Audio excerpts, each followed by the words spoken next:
गोदावरी फुलको कटिङ चाहिँ हजुरहरूले लाउनु भयो कि भएन साथीहरू? मैले चाहिँ आज लाउँदैछु है साथीहरू। अनि यसको कटिङ, गोदावरीको कटिङ लाउन चाहिँ एकदम सजिलो छ। हजुरहरूलाई पनि मैले जानेको तरिकामा हजुरहरूलाई सिकाउँछु साथीहरू। हेलो एन्ड नमस्ते, स्वागत छ हजुरहरूलाई मेरो च्यानलमा। अनि आज चाहिँ मैले गोदावरी फुलको कटिङ लाउन लागेको छु। मेरो चाहिँ लोकल हो, लोकल भेराइटीको हो भने गोदावरी चाहिँ मेरोमा दुईटा कलर छ, सेतो र पहेँलो। अनि मैले चाहिँ आज यसलाई कटिङ लाउन लागिरहेको छु, किनभने अब तिहार अलिक पछि नै छ नि त, त्यही भएर मैले चाहिँ अलिक ढिलो नै गरेको छु साथीहरू। मैले यो कटिङ लाउनुको लागि चाहिँ सबैभन्दा अगाडि चाहिँ माटो, त्यसपछि खरानीलाई पनि राखेकी छु, त्यसपछि भर्मी कम्पोस्ट, त्यसलाई पनि मिक्स गरेको छु साथीहरू। मैले चाहिँ यसरी नै माटोहरू बनाउने गरेको छु। हजुरहरूले कसरी बनाउनुहुन्छ साथीहरू? आफ्नो आफ्नै तरिका हो है, मेरो चाहिँ यस्तै छ तरिका है। अनि तरिका पनि यस्तै छ। यो के अरे, मैले चाहिँ कटिङ लाउनुको लागि यही भर्मी कम्पोस्ट मलको थियो नि त खोल, अनि त्यसैमा किन फ्याल्ने, अब यो पनि निकै 9-10वटा बोट त यहीँ पनि भइहाल्छ। अनि यसलाई युज गरौँ न त, के फ्यालिरहनु, पछि बिरुवा सारिकन फ्यालौँला भनेर मैले चाहिँ यसैमा थप माटोहरू लाउन थालेँ साथीहरू। हेर्नुहोस् त कति मजाले। अनि हुन्छ नि त यसैमा गर्दा पनि। अब मसँग चाहिँ अरू थिएन क्या, अब सबै गमलाहरूमा फुल थियो, अनि त्यही भएर मैले चाहिँ यसैमा कटिङ लाउन लागेको साथीहरू। हेर्नुहोस् त है, यसलाई अनि मजाले दुईटा मैले पाल पनि बनाइदिएँ। धेरै बनायो भने पनि पानी धेरै जान्छ नि त। अनि अब मैले चाहिँ यो अलिक सुक्खा भित्रै राख्नु लागेको।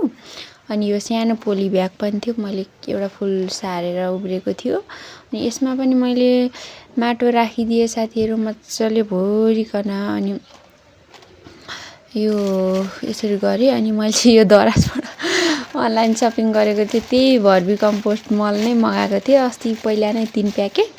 अनि खासै राम्रो त थिएन त्यो मल, पहिलाको चाहिँ अलिक राम्रै थियो।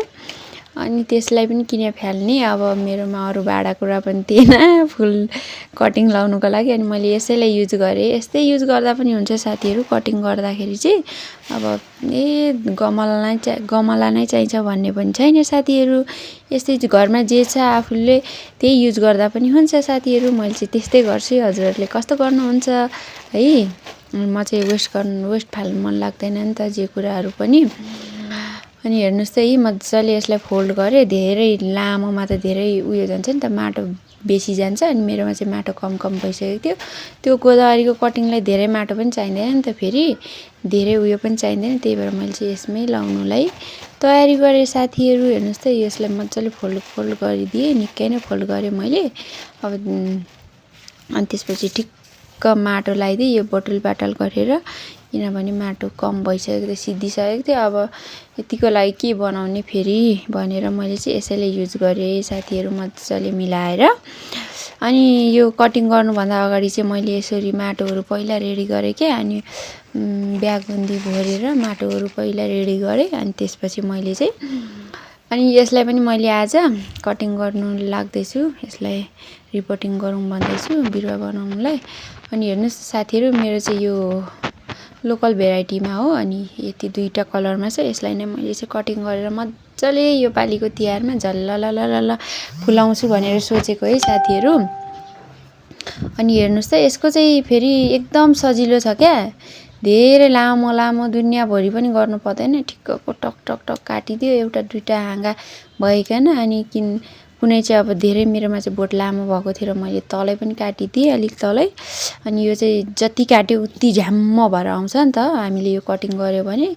फेरि मुनाहरू कति मजाले पलाएर आउँछ साथीहरू। अनि यसलाई चाहिँ नि मैले चाहिँ अलिक, मेरो चाहिँ लामो भएको थियो, त्यो धेरै कुनैलाई चाहिँ लामो पनि काटिदिएँ भने कुनैलाई चाहिँ ठिक्कको साइजमा काटिदिएँ। अनि यही अनुसारको साइजमा हजुरहरूले पनि काट्नु होला। अनि हेर्नुहोस् त है, यतिको काटिदिएँ मैले चाहिँ। अनि मजासँगले यसलाई चाहिँ छाँटै पनि हुन्छ, यता बिरुवा पनि बन्यो, हाम्रो नयाँ बिरुवा पनि बन्यो टक्कसँगले। अनि यताको फुललाई पनि छाँटेको जस्तो पनि भयो, एकदम राम्रो हुन्छ, झ्याम्म परेर एकदम बुसी भएर आउँछ क्या यो यसरी छाँटिदिएपछि चाहिँ, टुप्पा काटिदिएपछि साथीहरू गोदावरीको। अनि यसलाई चाहिँ केही नै गर्नु पर्दैन कि साथीहरू। अब टक यसरी काट्यो नि त है, मैले चाहिँ यसरी ठुट्टै पारिदिएँ यसरी। अब यसमा मजाले मुना नि पलाएर आउँछ। अनि यसलाई चाहिँ मैले चाहिँ केही नै लाउँदिनँ। अब के लाउने उयो हुन्छ नि त।